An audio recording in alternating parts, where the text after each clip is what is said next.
Hi everyone.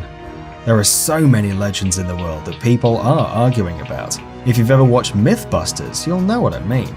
They're constantly testing the validity of some myths to see if they're true, and sometimes it leads them to really crazy stuff. So we'll show you today a few of the coolest and most awesome experiments of these guys. Let's get it on. Escape the grenade. Fire in the hole! Down! Take cover! You've probably heard it a lot in Hollywood action movies. In this episode, the Mythbusters decided to verify if a person can avoid dying from an explosion by lying down.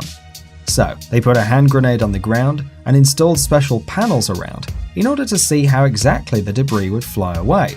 The myth was completely dismissed. What they find is that being around when a grenade goes off is not a good idea. It turns out in an explosion, pieces fly in all directions, and that means to the ground too. Even if you hit the deck, you're still gonna get hit by shrapnel. So next time you see one of the good guys escaping from a grenade explosion, you can easily write an anger letter to the screenwriters pointing at their error. Fucks who's making the movie, we're gonna make them eat our shit. Drainage explosion. The purpose of this experiment was to find out if an explosion in a drain can turn its cover into a missile. As you probably know, a lot of inflammable gases flock in there like methane, which can burst from any little spark. For starters, they built up a miniature model of a drainage system, put some garbage and some methane in there, and set it on fire. The results exceeded their expectations. The cover flew up a few feet at huge speed.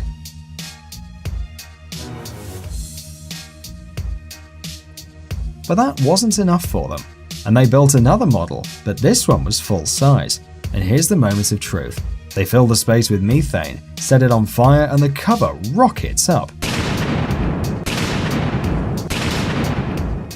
Therefore, the myth was confirmed. Rocket machine. This is one of the most popular myths in this show. It's about a guy that attached a rocket booster to his Chevrolet Impala. Thanks to it, legend says he sped up to 250 miles per hour and took off, using a little hill as a trampoline.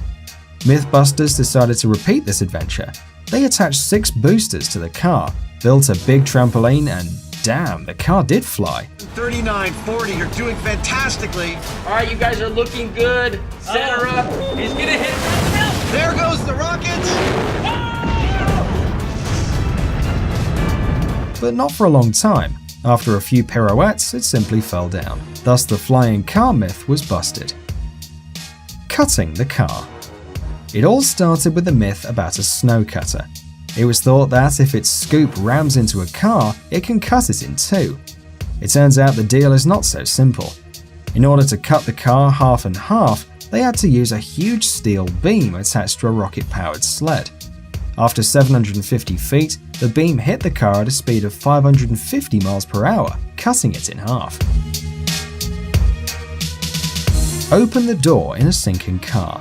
The myth says you cannot open the door if you're in a drowning car, and it is true.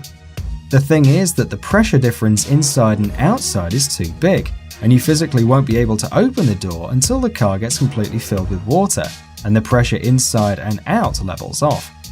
So if one day, God forbid, you're in this terrible scenario, try not to panic. Simply wait and then try to open the door.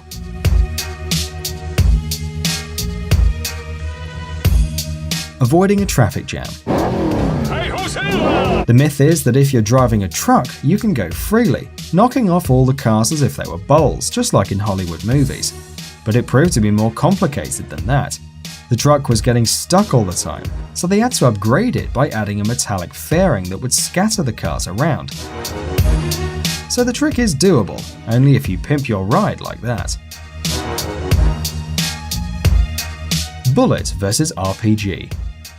In the 2010 movie Red, there was a scene where the protagonist blew up an RPG or rocket-propelled grenade with a bullet. The Mythbusters wanted to try it over. After a few attempts, the team managed to hit the shell with a bullet and detonate it in mid-air. But to achieve this, they had to put both dummies 16 feet away from each other, while in the movie the distance was about 80 feet. So we're sorry, but this is busted too.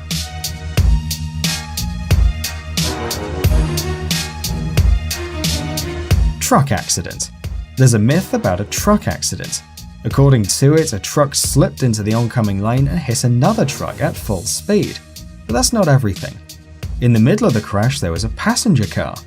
The collision was so heavy that the car turned into a tiny pancake. Mythbusters couldn't help verifying the story. They couldn't achieve the needed results with trucks, so as usual they turned to rockets to simulate the accident. The rocket sledge reached a speed of 650 miles per hour and hit the car full force. The result exceeded all expectations. The car soared up in the air like a missile. Rocket sled in 3, 2, 1. Wow! Raising a boat from the bottom. What you gonna do if your boat's sunk and you want it back? In an old Donald Duck comic, a ship is raised with ping pong balls. Sounds insane, so Mythbusters tried it too. Turns out it's a pretty good idea. They did raise the boat after pumping 27,000 balls into the ship, so the myth is confirmed. Not practical though. Ancient torpedo. Legend goes that torpedoes were invented back in the 13th century in Syria. Back then they were simple capsules with incendiary fuel that could move on the water's surface with reactive thrust and blow up hostile ships. Mythbusters designed their own version of this ancient torpedo. First they made a little model, but it didn't work out. It couldn't go straight and tended to drown. So they did a bigger one, a little bit more powerful, but it didn't help either. The torpedo didn't drown but took off into the air instead.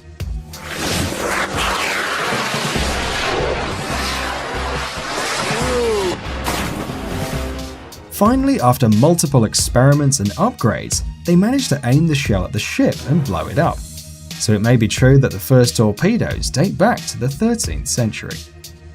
Acoustic levitation. The last one has nothing to do with Mythbusters, but it doesn't make it less interesting. It turns out that you can make water drops float in the air using acoustic waves. To do this, you'll only need a special acoustical source and a reflector for it. Well, actually, it only sounds easy. In reality, some exact calculations need to be done to set the equipment and the frequency right, otherwise it won't work. However, many have made it, so why not give it a try?